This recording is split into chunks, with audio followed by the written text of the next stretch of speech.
I never thought I'd become the kind of woman who questions every gesture from her husband. But there I was, sitting at our kitchen table on a Tuesday evening in March, staring at the steam rising from my chamomile tea and wondering if the man I'd loved for 8 years was slowly poisoning me. Let me back up. My name is Rebecca, and up until 3 months ago, my life looked picture perfect from the outside. Married to David, a successful pharmaceutical sales representative.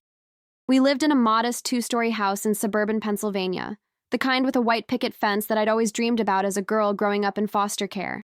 No kids yet, but we were talking about it. Or at least we used to talk about it. The first time I noticed something was off. It was early December. I'd been feeling exhausted for weeks, sleeping 10, sometimes 12 hours a night, and still waking up groggy. I chalked it up to the holiday stress at work. I'm a middle school art teacher, and December is always chaotic with winter concerts, parent-teacher conferences, and trying to keep 30 teenagers focused on anything other than Christmas break. David had started this sweet little ritual about 6 months into our marriage. Every night before bed, he'd make us both tea. Usually chamomile for me, peppermint for him. He'd bring the cups upstairs, we'd sit in bed together, talk about our days, and drift off to sleep. It was one of those small intimacies that made me feel like we were really partners, like we were building something together. But that December night, I remember taking a sip of my tea and noticing it tasted slightly bitter. Different. Rebecca speaking. David, did you change tea brands or something? David speaking. No, same one we always get. Why? Rebecca speaking. It tastes a little off tonight, kind of bitter. David speaking. Probably just steeped it too long. Sorry, babe. I was distracted answering work emails. I didn't think much of it then. I drank the whole cup like I always did, and within 20 minutes, I was out cold. The next morning, I woke up at 9:30, which was bizarre because my alarm had definitely been set for 6:30. I'd missed the first 2 periods at school. I scrambled out of bed in a panic, my head feeling like it was stuffed with cotton. David had already left for work. I called the school, made up some excuse about a stomach bug, and spent the rest of the day feeling disoriented and guilty. Over the next few weeks, it kept happening. Not every night, but maybe 3 or 4 times a week. I'd drink my tea, fall into this impossibly deep sleep, and wake up hours later than I intended, sometimes missing important morning obligations. I started sleeping through my alarm regularly. I missed a dentist appointment. I was late to my sister's birthday brunch. My principal called me into her office in mid-January. Principal Martinez speaking. Rebecca, I need to talk to you about your recent attendance issues. You've been late 7 times this semester, and you've called in sick 4 days. This isn't like you at all. Rebecca speaking. I know, I'm so sorry. I've been having some health issues, trouble sleeping and then oversleeping. I'm going to see a doctor about it. Principal Martinez speaking. I hope you do. Because I value you as a teacher, but I can't have someone unreliable in the classroom. These kids need consistency. I left her office feeling humiliated and scared. That afternoon, I made an appointment with my doctor for the following week. Dr. Chen ran a full blood panel, checked my thyroid, my vitamin levels, everything. When I came back for the results, she looked puzzled. Dr. Chen speaking, everything looks normal, Rebecca. Your blood work is actually quite healthy. No anemia, no thyroid issues, no vitamin deficiencies. How's your stress level? Rebecca speaking. I mean, teaching is always stressful, but nothing worse than usual. Dr. Chen speaking. And you said you're sleeping 10 to 12 hours a night? Rebecca speaking. Yes, but I still wake up exhausted. And I sleep so deeply that I don't hear my alarms. Dr. Chen speaking. Are you taking any new medications? Any supplements? Even over-the-counter sleep aids? Rebecca speaking. No, nothing. Just my daily multivitamin. She recommended I see a sleep specialist, maybe do an overnight sleep study to check for sleep apnea or other disorders. I scheduled one for late February, but the waiting list was 6 weeks long. In the meantime, I started keeping a journal, writing down what I ate, what I drank, how I felt, what time I fell asleep and woke up. I was trying to find a pattern, something that would explain why I felt like I was losing whole chunks of my life to this unnatural sleep.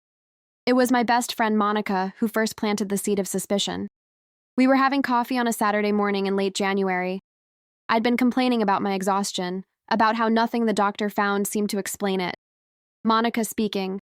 This is going to sound crazy, but hear me out. You said this started around 6 months after you got married, right? Rebecca speaking. Yeah, roughly. Why? Monica speaking. And David makes your tea every single night? Rebecca speaking. Most nights, yeah. It's like our thing. Monica speaking. Becca, I watch a lot of true crime documentaries. And this is exactly how some of those stories start. Husband slowly drugging wife, making her dependent, confused, isolated. I laughed it off, actually laughed in her face. Rebecca speaking. Monica, you need to stop watching so much Dateline. David wouldn't do that. He loves me. Monica speaking. I'm sure he does. I'm just saying. Maybe skip the tea for a few nights. See if you feel different. I didn't take her seriously. Not really. But that night, when David brought up the tea, I found myself hesitating. David speaking. Here's your chamomile, babe. Extra honey tonight. The way you like it. Rebecca speaking. Actually, I think I'm going to skip it tonight. My stomach's been a little upset. He looked at me for a long moment. Just a beat too long. David speaking. You sure? It might help settle your stomach. Rebecca speaking. No, I'm good. Thanks, though. That night, I slept normally. I mean, I still slept my usual 7 hours, but I woke up when my alarm went off. My head was clear. I felt more refreshed than I had in months. I told myself it was a coincidence. But the next night, when David offered tea again, I declined. And again, I slept fine. Woke up alert and on time. By the third night, David was insistent. David speaking. Come on, Becca. We haven't had our tea time in 3 days. I miss it. I miss talking to you before bed. Rebecca speaking. We can still talk without the tea. David speaking. It's not the same. It's our ritual. There was something in his voice. An edge I'd never heard before. It made my skin prickle. Rebecca speaking. I just don't feel like tea right now, David. Maybe tomorrow. He left the bedroom without another word. I heard him downstairs, pacing. Opening and closing cabinets harder than necessary. I started declining the tea regularly after that. And with each night I refused, David became more agitated. More distant. He'd spend hours in his home office with the door locked. He'd snap at me over small things like leaving a dish in the sink or forgetting to buy his favorite cereal. But I felt better, clearer. I was getting to work on time. My principal even commented that I seemed more like my old self. Then one Friday night in early February, David came home with flowers and wine, and that charming smile that had made me fall in love with him in the first place. David speaking. I'm sorry I've been such a jerk lately. Work stress has been insane. Let me make it up to you. I'll cook dinner, we can watch that movie you've been wanting to see, and I'll make us some really nice tea. I got this new blend from that fancy shop downtown, lavender and vanilla. I think you'll love it. I wanted to believe him. I wanted everything to be okay. So I said yes. Dinner was perfect. He made my favorite, chicken piccata with roasted vegetables. We laughed together for the first time in weeks, watched a romantic comedy that was exactly the kind of mindless fun I needed. And then he went to make the tea. I sat on the couch, listening to the sounds of him in the kitchen. The kettle whistling, cups clinking, and Monica's voice echoed in my head. This is exactly how some of those stories start. When he came back with 2 steaming mugs, I took mine and held it, feeling the warmth through the ceramic. David speaking. Aren't you going to try it? I really think you'll like this one. Rebecca speaking. Yeah, just letting it cool a bit. He watched me. Actually sat there and watched me with this intensity that made my hands shake slightly. So I brought the mug to my lips and took the smallest sip possible, barely wetting my mouth. Rebecca speaking. It's good. Really good. David speaking. Drink up. It's better when it's hot. I took another fake sip, pretending to swallow. He seemed satisfied and turned his attention back to the TV. Over the next 15 minutes, I carefully poured small amounts of tea into the potted plant next to the couch whenever he wasn't looking. By the time the movie credits rolled, my mug was empty. David speaking. Ready for bed? I nodded, and we went upstairs. I changed into my pajamas, brushed my teeth, and climbed into bed. David was already under the covers, looking at his phone. And then I waited. I closed my eyes and regulated my breathing, making it slow and deep like I was falling asleep. Within 10 minutes, I felt genuinely drowsy, which terrified me. Had some of the tea gotten into my system after all? Or was I just tired? But I fought it. I bit the inside of my cheek hard enough to keep myself alert. And after about 20 minutes, I heard David get out of bed. I kept my eyes closed, kept my breathing steady.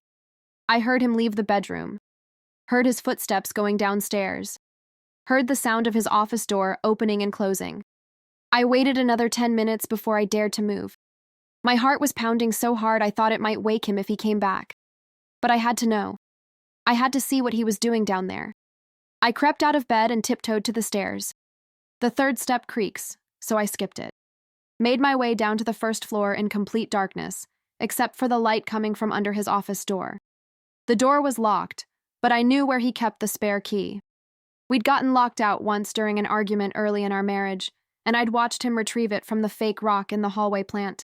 My hands shook as I unlocked the door as quietly as I could.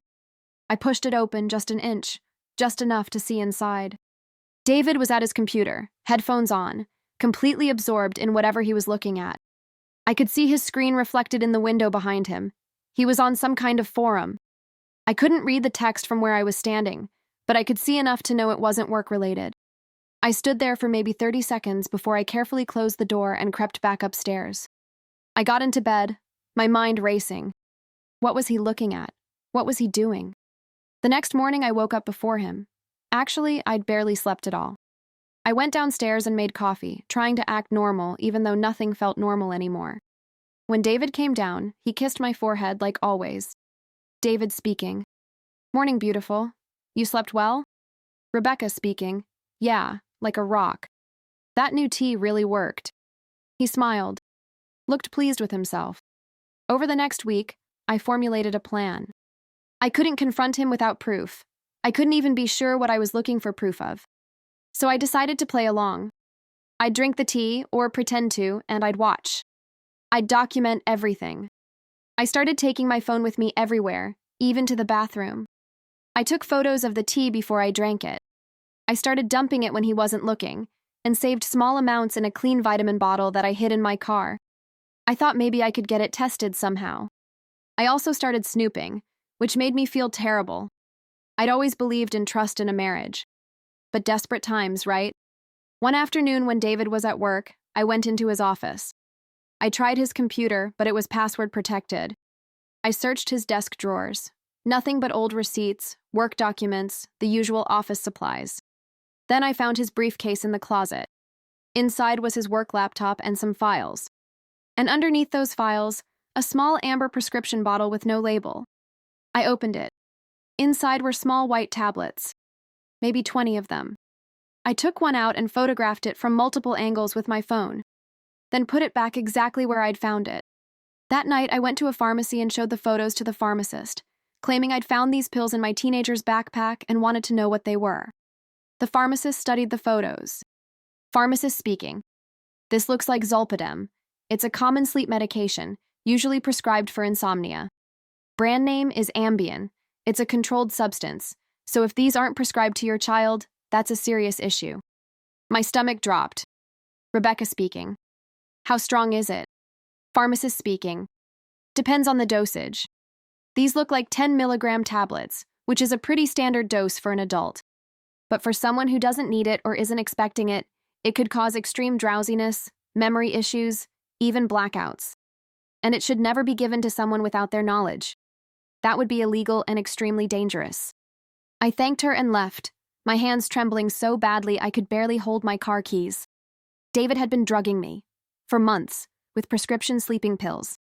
I sat in my car in the parking lot and cried. Not just because he'd violated my trust so completely, but because I didn't understand why. Why would he do this? What was the point? That's when I remembered the forum I'd seen on his computer. Whatever answers I needed were probably there. I drove home and went straight to his office. I tried every password I could think of. Our wedding date, his birthday, my birthday, his mother's name. Nothing worked. Then I tried the name of his childhood dog. Bingo. The computer unlocked. I felt like a criminal going through his browsing history, but I had to know.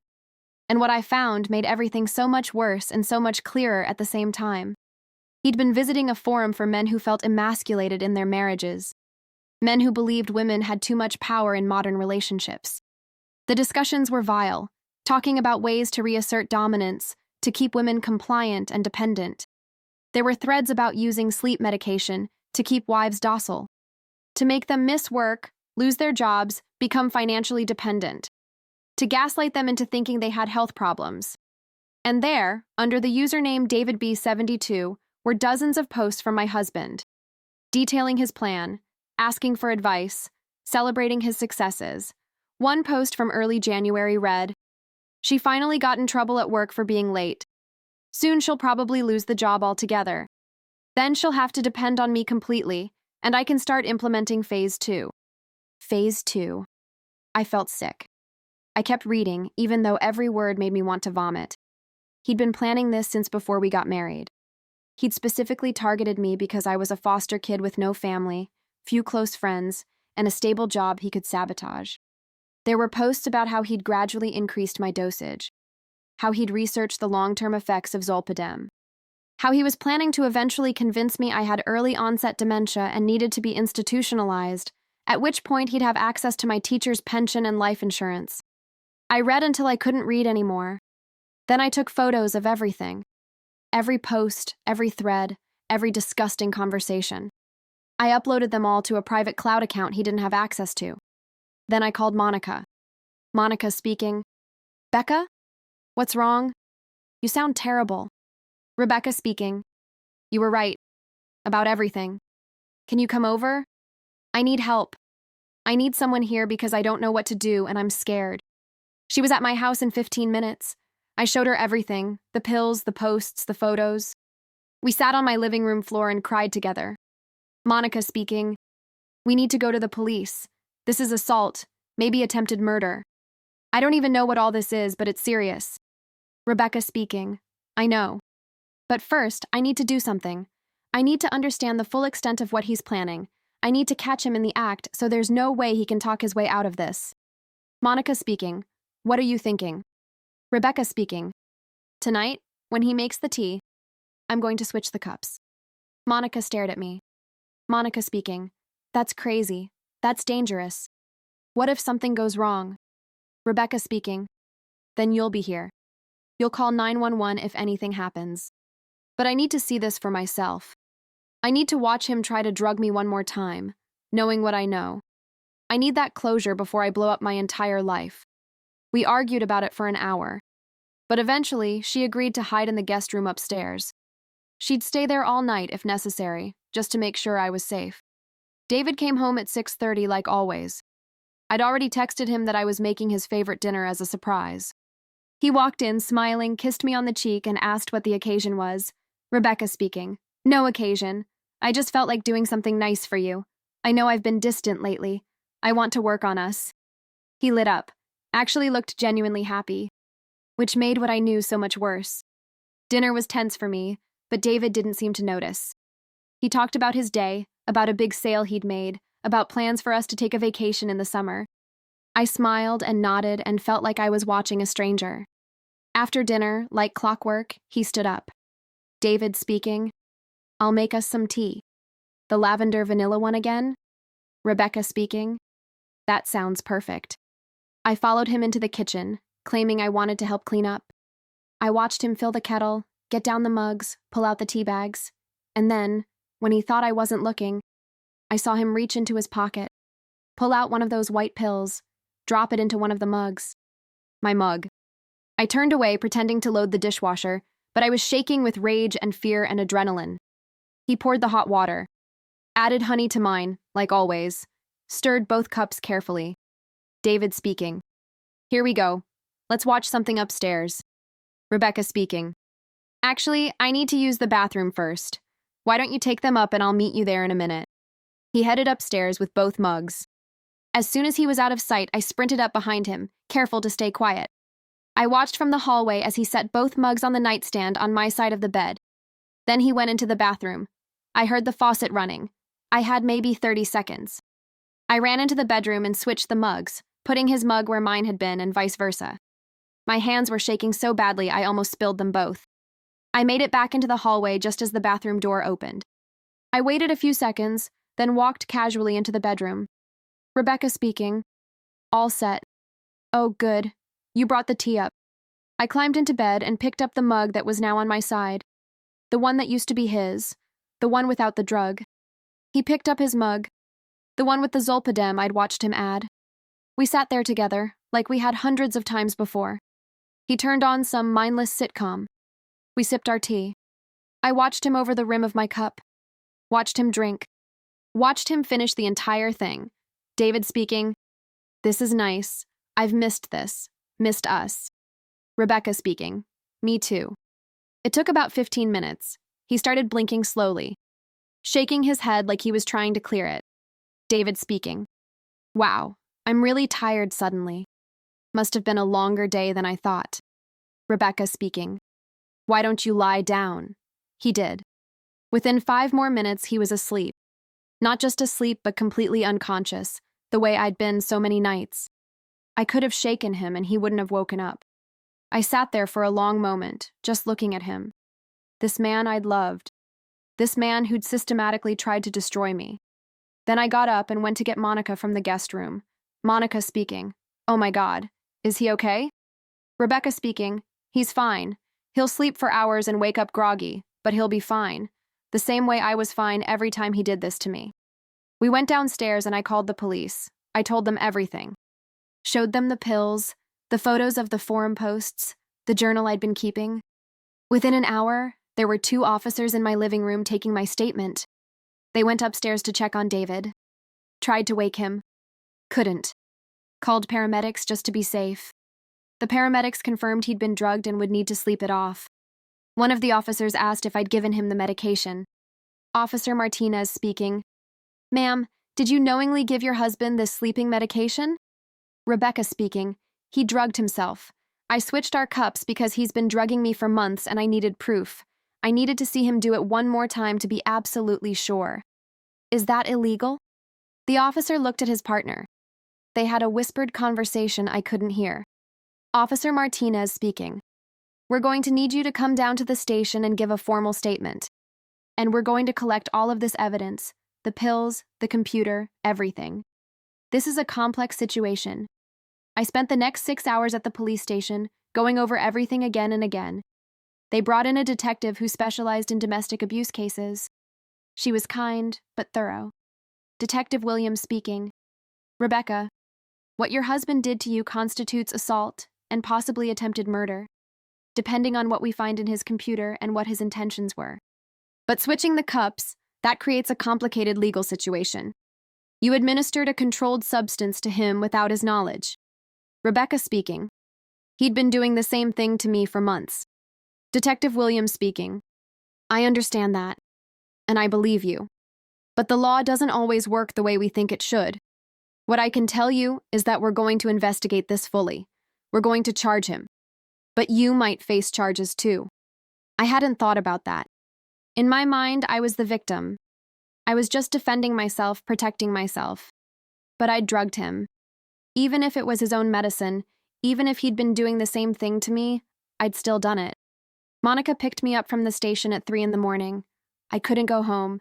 The house was still a crime scene, so I stayed with her. David was arrested when he woke up in the hospital the next morning. He was charged with multiple counts of assault, administering a noxious substance, and attempted fraud. The DA's office was also investigating possible attempted murder charges based on the forum posts about long-term plans. I was questioned 3 more times over the next week. Eventually, the DA decided not to press charges against me. They determined that switching the cups was an act of self-defense and evidence gathering rather than assault. But the whole process was humiliating and terrifying. I had to take a leave of absence from work. I had to explain to my principal why my husband was in jail and why I might be called to testify in a criminal trial. The worst part was the people who didn't believe me. David's family hired an expensive lawyer who tried to paint me as a vindictive wife who'd fabricated everything. They claimed the forum posts were taken out of context, or might not even be his. They said I'd drugged him in a fit of jealousy or mental illness. Some people I'd considered friends believed them. Or at least, they believed it was more complicated than I was making it seem. that David wasn't a monster, that there must have been misunderstandings on both sides. But the evidence was overwhelming. The police found records of him purchasing Zolpidem under a fake prescription. They found more posts on his computer, including some from before we'd even started dating, where he'd talked about finding the perfect target for his plan. The trial lasted 3 weeks. I had to sit in that courtroom and listen to defense attorneys try to destroy my credibility, try to make me seem like an unstable, vengeful woman who'd trapped a good man. I had to listen to David testify that he'd only been trying to help me with my sleep problems, that he'd been worried about me, that the forum posts were just him venting frustrations and didn't represent his real intentions. But the jury saw through it. They convicted him on all counts. He was sentenced to 12 years in prison. I should have felt victorious, but mostly I just felt empty. The man I'd loved, the life I'd built, the future I'd imagined, it was all gone. Even though he'd tried to destroy me first, even though he'd never really loved me at all, it still hurt. I sold the house. Couldn't stand to be in those rooms where he'd plotted against me night after night. I moved to a smaller apartment across town. Started seeing a therapist twice a week. Work was hard for a while. The other teachers didn't know how to act around me.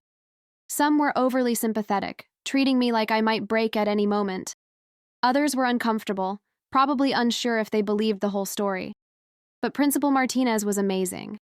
She checked in with me regularly, made sure I had the support I needed, and eventually helped me transition back into my classroom.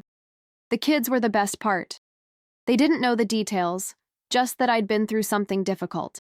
And they showed me kindness in the way that only kids can, with handmade cards and extra compliments on my outfits and small attempts to make me smile. It took me almost a year to feel like myself again, to sleep through the night without nightmares, to make myself tea without my hands shaking, to trust my own judgment about people. Monica was there through all of it. She stayed over at my apartment at least twice a week for the first 6 months, just so I wouldn't be alone. She went to therapy sessions with me when I couldn't face going alone. She reminded me that what happened wasn't my fault, and that I was stronger than I knew. One day, about 14 months after the trial, I was in my classroom during lunch. I was working on a new lesson plan for my advanced art students, something about perspective, and how the same scene can look completely different depending on where you're standing. One of my students, a quiet girl named Emma, who reminded me a lot of myself at that age, knocked on the door. Emma speaking. Miss Rebecca? Can I talk to you about something? Rebecca speaking. Of course, Emma. Come in. She sat down at one of the art tables, fidgeting with her backpack straps. Emma speaking. My mom's boyfriend has been acting really weird lately, making her drink smoothies every morning that make her super tired. She's missed work a bunch of times and she's confused about it. I tried to tell her something's wrong, but she won't listen to me. I don't know what to do. My blood ran cold. But I also knew exactly what to do. Rebecca speaking. Emma, you did the right thing coming to me. Here's what we're going to do. First, I'm going to call the school counselor and we're going to talk to your mom together. And then we're going to help her, okay? I promise you, we're going to help her. That afternoon, I sat with Emma, the school counselor, and Emma's mother. I told my story, not all of it, but enough. And I watched the recognition dawn in her mother's eyes, the fear, the disbelief, and then the determination. Emma's mother speaking. How did you know for sure? How did you prove it? I told her about the journal, the photos, the saved samples. I told her about documenting everything and having a friend as a witness. I told her about being smart and careful and not confronting him until she was safe. And most importantly, I told her that she would survive this, that it would be horrible and scary, and she'd want to give up, but she could get through it. 6 months later, I got a letter from Emma's mother. She'd left her boyfriend, filed a police report, and he was awaiting trial. Emma was in therapy and doing well. They'd moved into a new apartment and were rebuilding their lives. She thanked me for believing her, for helping her, for giving her a roadmap through the nightmare. I cried when I read that letter, but they were good tears, healing tears. I realized that what happened to me, as terrible as it was, had given me something. It had given me the ability to recognize that kind of danger in others, to help people who were going through similar situations, to be the person I'd needed when I was drowning and didn't even know I was underwater. I started volunteering at a women's shelter, teaching art classes and talking to women about my experience when it seemed relevant. I connected with other survivors. I learned that my story wasn't unique, that there were so many variations of the same basic betrayal happening to people every day. But I also learned that we don't have to let those betrayals define us, that we can take the worst thing that ever happened to us and use it to help others. That survival isn't just about getting through the nightmare, it's about what we choose to do on the other side of it. 2 years after the trial, I met someone new. His name was Marcus, and he was a volunteer coordinator at the shelter where I taught classes. He was patient and kind, and the first time he offered to make me tea, I told him the whole story. Marcus speaking, "I'm so sorry that happened to you, and I completely understand if you never want anyone to make you tea again." Rebecca speaking, "I'd actually like to try. With you, if that's okay. I don't want him to have that power over me forever." We sat together that night and he made tea. Chamomile for me, peppermint for him. I watched him prepare it. I held the warm mug in my hands, and I took a sip. It tasted like chamomile, just chamomile. Nothing bitter, nothing wrong. Just tea. I cried a little, and Marcus held my hand. Marcus speaking, "You're one of the bravest people I've ever met. You know that?" Rebecca speaking, "I don't feel brave. I feel like I'm still figuring out how to be normal again." Marcus speaking, "Normal is overrated. You're extraordinary. You survived something that would have destroyed most people, and you're using it to help others. That's not normal. That's exceptional." It took me a long time to believe him, to see myself as anything other than a victim who'd gotten lucky. But slowly, with therapy and time and love from people who genuinely cared about me, I started to understand what he meant. I wasn't just a woman who'd been drugged by her husband.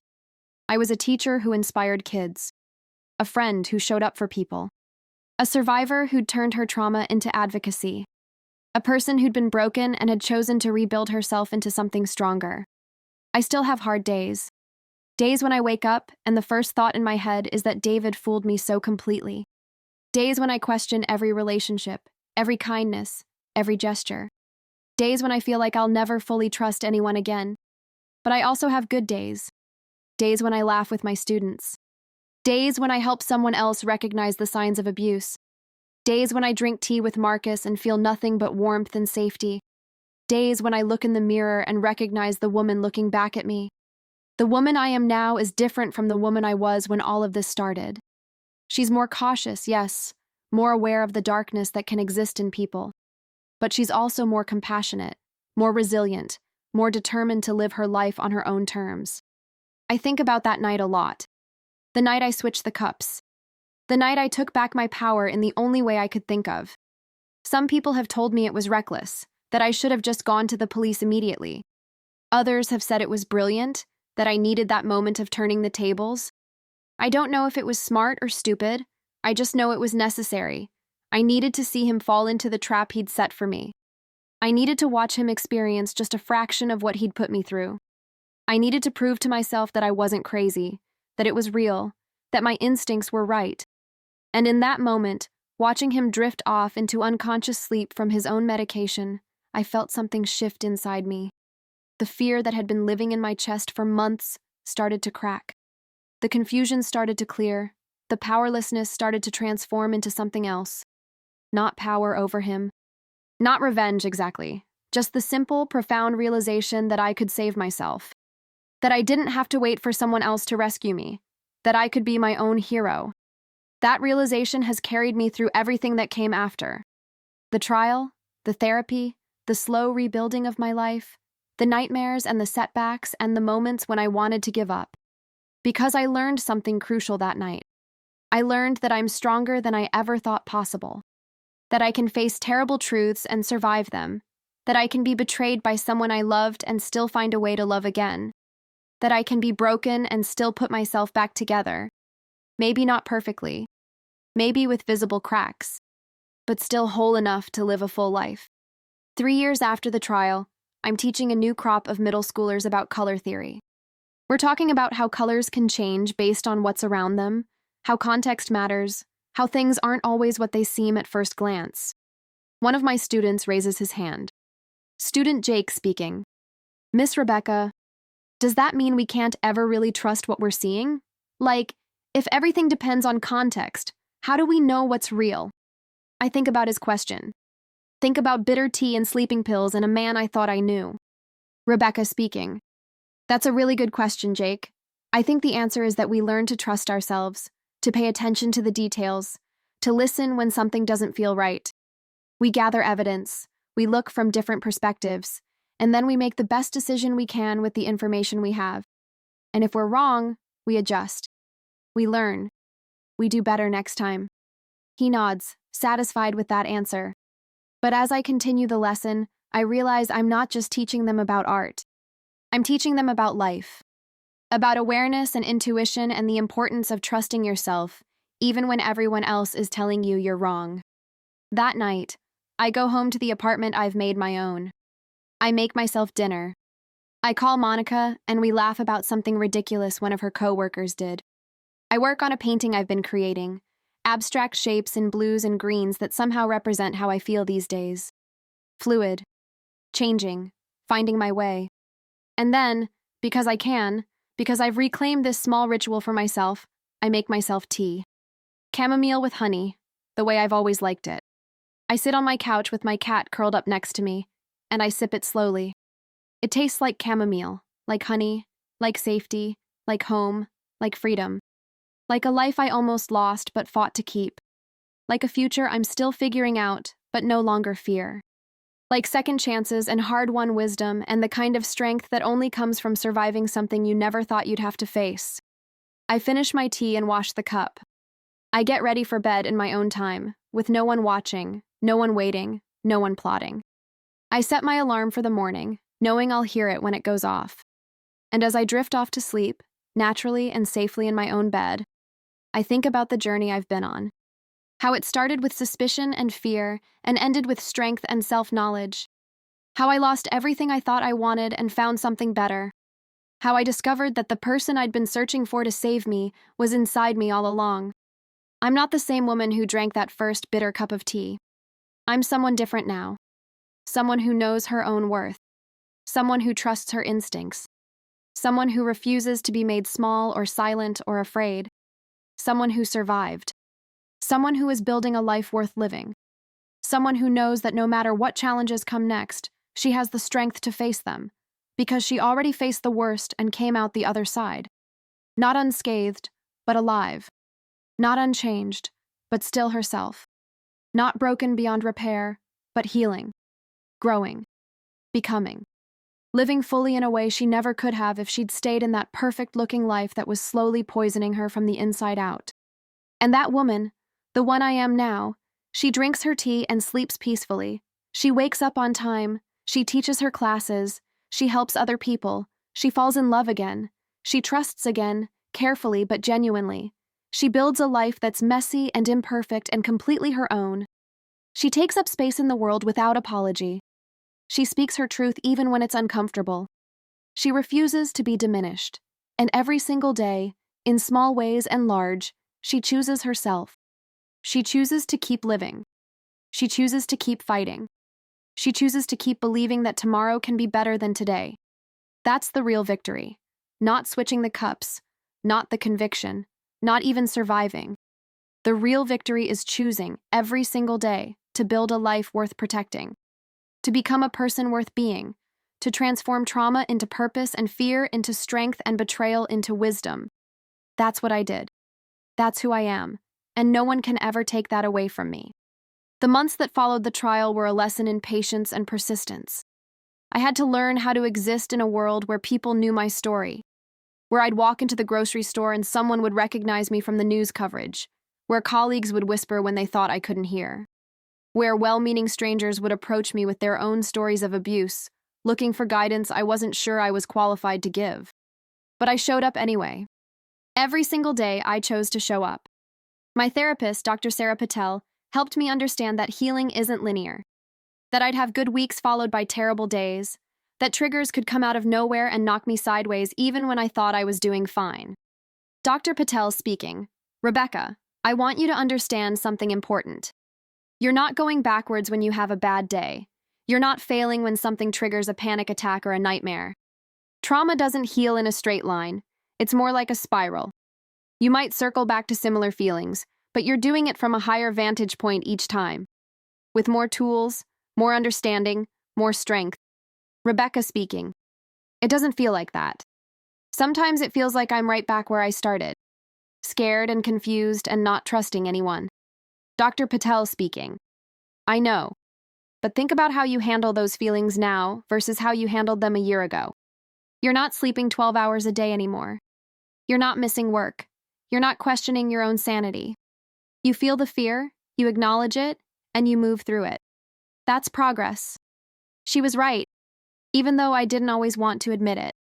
I was getting better at recognizing my triggers, better at using the coping mechanisms she'd taught me, better at reaching out for help instead of isolating myself. Monica became my lifeline in ways I'd never expected. She'd been my best friend for years, but this experience deepened our bond into something unbreakable. She was there the night I had my first major panic attack after the trial. I'd been doing okay, or so I thought, and then I was at a restaurant with some teacher friends, and the waiter brought me tea without me ordering it. Someone else at the table had ordered it for the group. I looked down at that cup, and suddenly I couldn't breathe. The restaurant walls closed in. My vision tunneled. My heart felt like it was trying to break out of my chest. I excused myself and barely made it to the bathroom before I collapsed on the floor, hyperventilating and crying. I managed to text Monica one word. Help. She was there in 10 minutes, found me still on that bathroom floor, walked me out to her car, drove me home, stayed with me until 3 in the morning while I cried and talked and processed what had happened. Monica speaking. You know what I think? I think you're amazing. You had a panic attack, which is completely understandable and valid given what you've been through. But you got yourself to a safe place. You reached out for help. You didn't spiral into shame about it. A year ago, you would have blamed yourself, wondered if you were overreacting, maybe even drank that tea to prove to yourself you were fine. Now you know better. You honor your feelings. That's growth, Becca. The work situation gradually improved. Principal Martinez called a faculty meeting about a month after the trial ended. Principal Martinez speaking. I want to address something that's been creating tension in our community. One of our teachers went through something traumatic and very public. I'm not going to get into details because that's her private business. But I am going to say this. We are a community that supports each other. We don't gossip. We don't judge. We show compassion. If you have questions or concerns, you come to me directly. If you can't do that, then you need to examine why you're working in a school that's supposed to be teaching kids about empathy and kindness. The room was silent. But after that meeting, things shifted. People still didn't always know what to say to me, but the whispering stopped. The awkward silences got less awkward. My colleagues started treating me like a person again instead of a scandal. One of the math teachers, a woman named Jennifer, who I'd always liked but never been close with, approached me in the faculty lounge a few weeks later. Jennifer speaking. Rebecca, I hope this isn't overstepping, but I wanted you to know that what happened to you helped me recognize something in my own marriage. My husband wasn't drugging me, but he was doing other things. Controlling things. Financial abuse, I guess you'd call it. I'd been telling myself it was normal, that I was being too sensitive. But watching your courage gave me courage. I left him last month. I'm staying with my sister while I figure things out, so thank you for being brave enough to share your story. I hugged her right there in the faculty lounge and we both cried a little. That was the first time I really understood that my nightmare might have a purpose beyond just my own survival. The shelter work became increasingly important to me. I started out just teaching art classes, but gradually I became more involved. I trained to become a volunteer counselor. I attended workshops on trauma-informed care. I learned about the cycle of abuse, about why people stay, about the average number of times someone tries to leave before they actually do. I met women from all walks of life, lawyers and grocery store clerks and stay-at-home moms and executives, rich women and poor women and women from every background imaginable. The one thing we all had in common was that someone we'd trusted had hurt us. And we were all trying to figure out how to trust again, how to live again, how to be ourselves again. There was one woman at the shelter, Diane, who was around my mother's age would have been if she'd still been alive. She'd been married for 32 years to a man who'd seemed perfect to everyone on the outside. church deacon, respected businessman, loving father to their 3 grown children. But behind closed doors, he'd been systematically destroying her sense of self for 3 decades. Not with drugs like David had used on me, but with words, with control, with isolation, with making her believe she was worthless and crazy and lucky that anyone would put up with her. Diane speaking. The hardest part isn't even leaving. It's believing I deserve better. I'm 61 years old and I don't know who I am without him telling me. I don't know what I like, what I want, what I think about anything. He made all those decisions for so long. We sat together in the art room at the shelter, and I handed her a blank canvas and some paints. Rebecca speaking, so let's find out. You don't have to paint anything specific. Just put colors on the canvas. See what happens. She looked at me like I was speaking a foreign language. Diane speaking. I don't know what colors to use. Rebecca speaking. There's no wrong answer.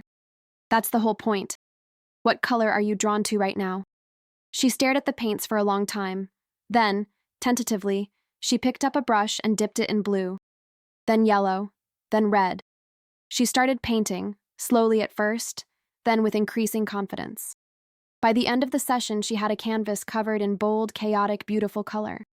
She stood back and looked at it with tears in her eyes. Diane speaking. I made this. I chose these colors. Me.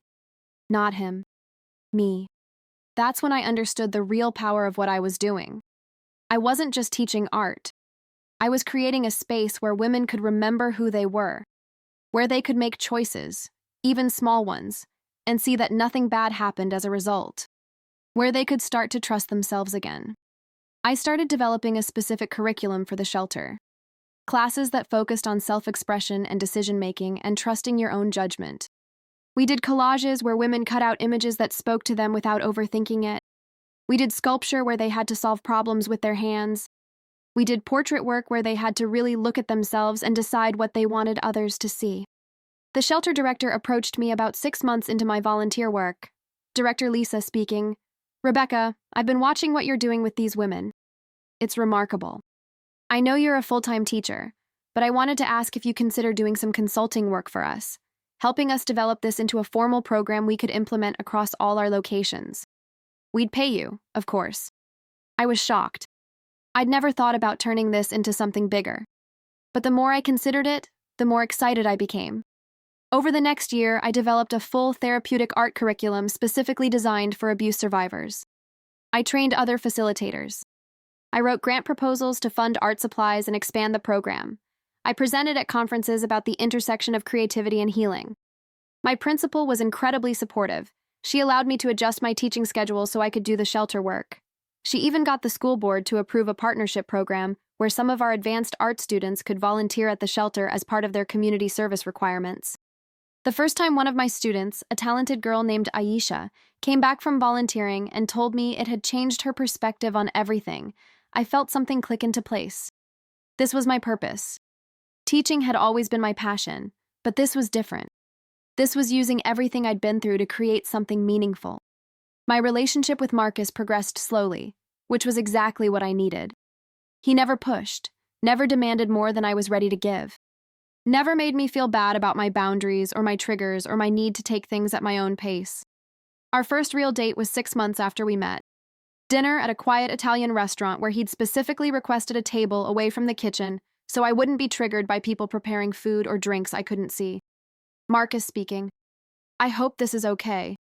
I wanted somewhere we could talk without a lot of noise or distractions. Rebecca speaking. It's perfect. Thank you for thinking about all of that. Marcus speaking. I'm learning. You're teaching me what you need, and I'm listening. That's how this should work, right? It was such a simple statement, but it meant everything.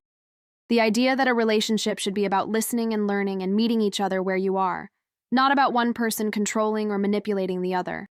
We talked for 3 hours that night. About our childhoods, our dreams, our fears.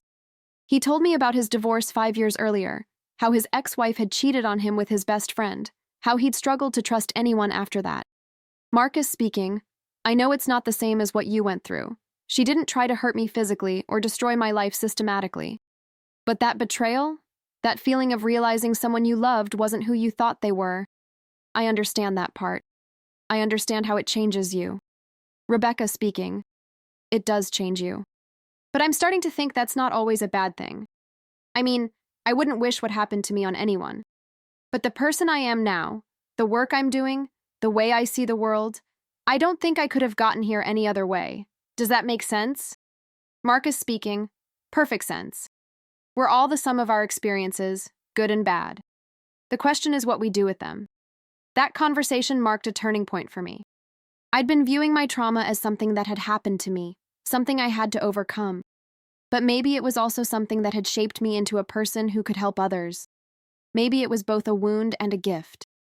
The nightmares became less frequent. I could sleep through most nights without waking up in a panic. I could drink tea without my hands shaking. I could be in situations where I wasn't in complete control without spiraling into anxiety. But I also learned to honor the hard days. To recognize that healing wasn't about becoming the person I was before, because that person was gone. It was about becoming someone new. Someone who carried scars, but also carried wisdom. Someone who'd been broken but had learned how to mend. About 18 months after the trial, I got a call from David's lawyer. David wanted to meet with me. He'd been in prison for over a year and had been going through some kind of rehabilitation program. He wanted to apologize. My immediate reaction was absolute refusal, but Dr. Patel encouraged me to think about it. Dr. Patel speaking. I'm not saying you have to do it. This is entirely your choice. But I want you to consider what you might gain from it, if anything. Some survivors find closure in hearing their abuser take responsibility. Others find it re-traumatizing and unhelpful. Only you know what you need. I thought about it for 2 weeks. Talked to Monica, to Marcus, to my therapist. Read books about restorative justice and victim-offender dialogues. Tried to figure out what I wanted and why. In the end, I decided to meet with him. Not for him, but for me. I wanted to look him in the eye as the person I'd become and see if I still felt afraid. I wanted to hear what he had to say and decide for myself if it meant anything. The meeting was arranged through a formal victim-offender dialogue program. We met in a small room at the prison with a trained facilitator and a guard present. David looked smaller than I remembered. Older, defeated. We sat across from each other at a table, and for a long moment, neither of us spoke. Finally, the facilitator prompted him. Facilitator speaking. David, you requested this meeting. Rebecca has been kind enough to agree. What would you like to say to her? David speaking. I'm sorry. I know those words don't mean much after what I did, but I need to say them anyway. I'm sorry for everything. For drugging you, for trying to control you, for planning to destroy your life. I was sick. I am sick. That doesn't excuse it, but it's the truth. I was so consumed by my own insecurities and rage at women that I convinced myself you deserved it somehow. But you didn't. You never did anything but love me, and I repaid that with cruelty. I'm sorry. I sat there listening to him, waiting to feel something. Anger, maybe. Or satisfaction that he was finally admitting what he'd done. But I felt strangely detached. Like I was watching this happen to someone else. Rebecca speaking. Why? That's what I've never understood. Why me? Why any of this? David speaking. Because you were kind. Because you were successful. Because you had a strength I didn't have, and instead of admiring it, I wanted to crush it. Because I'm a weak, pathetic man who could only feel powerful by making someone else feel powerless. There's no good reason. There's no justification. I destroyed the best thing in my life because I was too broken to appreciate it. The facilitator turned to me. Facilitator speaking. Rebecca, is there anything you'd like to say to David? I looked at him. Really looked at him. And I realized he had no power over me anymore. He was just a sad, broken man who'd made terrible choices and would spend years paying for them. He wasn't the monster in my nightmares. He was just a person who'd done monstrous things. Rebecca speaking. I don't forgive you. I don't know if I ever will. But I want you to know that you failed. You tried to destroy me and you didn't. You tried to make me weak and dependent and you made me stronger instead.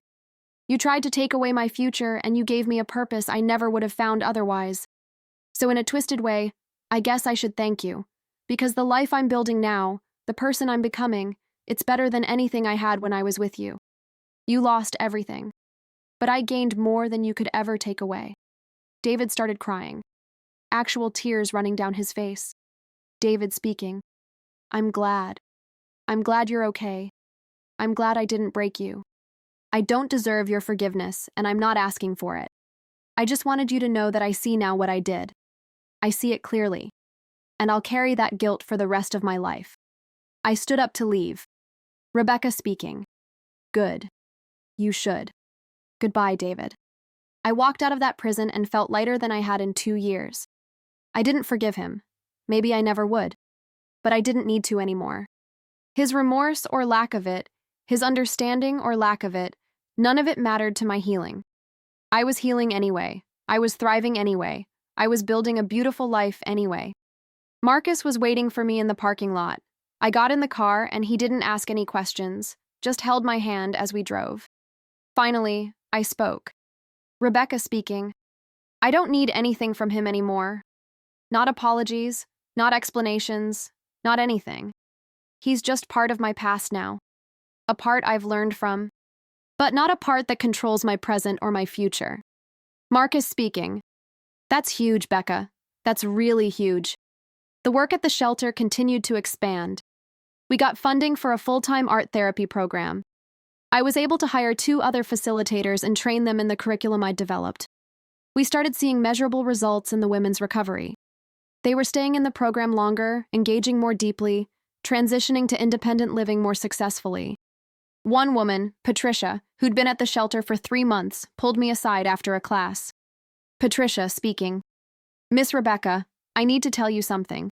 When I first came here, I was planning to go back to my husband. I'd left him 4 times before and always went back. I didn't think I could make it on my own. But these classes, they've helped me remember who I was before him, who I can be without him. I'm not going back this time. I'm going to get my own apartment, go back to school, build a real life. And it's because you showed me it's possible. Because you did it. I hugged her tight and we both cried happy tears. School continued to be a source of joy and purpose. My students were amazing. They challenged me, inspired me, reminded me why I'd become a teacher in the first place. I started incorporating more of what I'd learned from the shelter work into my regular teaching. More focus on personal expression, on trusting your own creative instincts, on using art as a way to process difficult emotions. One of my students, a boy named Carlos who'd been struggling all year, stayed after class one day. Carlos speaking. Miss Rebecca, can I ask you something? How do you know when you're making art about something real versus just copying what you think you're supposed to make? It was such an insightful question for a 13-year-old. Rebecca speaking. That's the eternal struggle, isn't it? I think you have to learn to listen to yourself. To notice when you're making something because it genuinely excites you versus when you're making it because you think it's what someone else wants to see. And that takes practice. It takes trusting yourself. Carlos speaking. But what if you can't trust yourself? What if you don't know what you really think or feel? Rebecca speaking. Then you practice. You make things. You pay attention to how they make you feel. You notice what energizes you and what drains you. And slowly, you start to recognize your own voice. It's in there, Carlos. Sometimes it just takes a while to find it. He nodded thoughtfully and went back to his painting, but I could see something shift in his approach. He stopped looking at what the other kids were doing, stopped second-guessing every brushstroke, just painted. These moments, these small interactions that might seem insignificant, they were everything. They were proof that I was exactly where I was supposed to be, doing exactly what I was supposed to be doing. Marcus and I celebrated our 1-year anniversary. We'd taken things slowly, but we were solid. He'd met Monica, who gave him her stamp of approval. I'd met his family, who were warm and welcoming and never once made me feel like I had to explain or justify my past. We went to dinner at the same Italian restaurant where we'd had our first date. Marcus speaking. I have something I want to talk to you about. Nothing scary, I promise. Rebecca speaking. Okay, now I'm definitely scared. He laughed and took my hand across the table. Marcus speaking. I love you, Rebecca. I'm in love with you. And I know we've both been hurt before, and we're taking things slowly, and that's good. That's right. But I also want you to know that I'm in this, completely. I want to build a life with you. Not right this second, but eventually. When you're ready. If you're ready. No pressure. I just wanted you to know where I stand. I felt tears prick my eyes, but they were good tears. Rebecca speaking. I love you too. And I want that too. I'm not afraid of it anymore. I'm not afraid of building something with someone who actually sees me and values me and partners with me instead of trying to control me. You've shown me what healthy love looks like, Marcus. And I'm ready. Not for everything tomorrow, but for moving forward together. For building something real. We sat there grinning at each other like idiots, holding hands across the table. And I felt something I hadn't felt in years. Hope. Real, genuine hope for the future. The second anniversary of the night I switched the cups came and went without much fanfare. I marked it privately, acknowledging how far I'd come but not dwelling on it. Monica texted me that morning. Just a simple message. You're amazing and I love you. I sent her back a heart emoji and got on with my day. Because that's what healing looks like. It's not dramatic. It's not a single moment of revelation. It's 1,000 small choices to keep moving forward, to keep showing up, to keep believing you deserve better, to keep building the life you want instead of accepting the life someone else tried to force on you. I think about the woman I was 3 years ago, the one who was sleeping 12 hours a day and missing work and doubting her own sanity, the one who loved a man who was systematically destroying her, the one who felt so powerless and confused. She feels like a different person now, someone I used to be but am not anymore. And I have compassion for her. For how hard she tried to make sense of something that made no sense. For how she kept going even when everything in her world was wrong. For how she eventually found the strength to save herself. But I'm also grateful I'm not her anymore. I'm grateful for the journey, as painful as it was, because it brought me here. To a life where I'm helping other people. To work that matters. To relationships that are healthy and reciprocal. To a sense of self that's grounded in truth instead of someone else's manipulation. I still have hard days. Days when I'm triggered by something unexpected. Days when I question whether I can really trust my own judgment. Days when the weight of what I survived feels too heavy to carry. But I also have good days. Great days. Days when I feel powerful and capable and exactly who I'm meant to be. Days when I help someone else find their strength. Days when I create something beautiful. Days when I look at Marcus and feel grateful for second chances. Days when I wake up and realize I'm genuinely happy. And those days are becoming more frequent than the hard ones. That's progress. That's healing. That's victory. So here's what I want anyone listening to this story to understand. If you're in a situation where something feels wrong, trust that instinct. Don't let anyone convince you that you're overreacting or being paranoid or making things up. Your gut knows things your brain hasn't fully processed yet. Listen to it. Document everything. Keep records. Tell people you trust. Build a support system. And when you're ready, when you're safe, get out. Save yourself. Because no one else can do it for you. It's the hardest thing you'll ever do, but it's also the most important. And if you're on the other side of it, if you're already out and trying to rebuild, know that it gets better. Not all at once, not in a straight line, but it does get better. You will sleep peacefully again. You will trust again. You will love again. You will build a life that's truly yours. You will become someone you're proud to be. You're stronger than you know, braver than you feel, more resilient than you can imagine. And you deserve so much more than someone who tries to make you small or dependent or afraid. I know because I lived it. I survived it. I'm thriving because of it. And if I can do it, so can you. I promise you can. Just take it one day at a time. One choice at a time. One small act of courage at a time. And before you know it, you'll look back and realize how far you've come, how much you've grown, how much you've reclaimed. That's my story. That's my truth. That's my testimony to anyone who needs to hear it. You can survive. You can heal. You can build something beautiful from the ashes of something terrible. And when you do, when you're standing in the life you've created for yourself, you'll know it was worth every painful step it took to get there. I know I do.